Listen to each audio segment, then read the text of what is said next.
manថ្ងៃនេះមានអារម្មណ៍ថាចង់ទុកម៉ាទីសចោលហើយដោយសារតែវាយគេដូចលែងឈឺអស់លេងហើយដឹងមិននេះពងតែស្វែងរក emblem នឹងការ build ថ្មីចឹងដឹងថាវានឹងវាទៅជាយ៉ាងណាហើយឥឡូវហ្នឹងគឺថាពេលខ្លះហ្នឹងលុយច្រើនជាងគេវាយគេលែងឈឺហើយតែខ្យល់ហើយវគ្គនេះហ្នឹងយើងមកប៉ះជាមួយនឹងសឡុងអាប៉ែស៊ីឡុងនេះចឹងនិយាយថា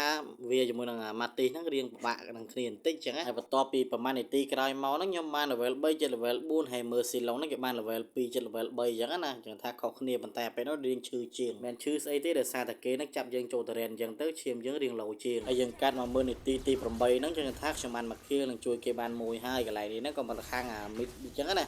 ហើយយើងនេះកន្លែងនេះវាយចុះវាយឡើងហ្នឹងស៊ីជាមួយនឹងហាន់ដាប៊ីមួយហើយបន្ទាប់មកហ្នឹងកន្លែងនេះថាកាប់ជាមួយទៅពេលនេះដាក់ទៅបានទៅគៀលតែម្ដងហើយតាមវាយកតុកចាទៀតកន្លែងនេះវាយចុះវាយឡើងហ្នឹងមានអីអាហ្វាគេមកហ្នឹងកន្លែងនេះខ្ញុំបាន triple kill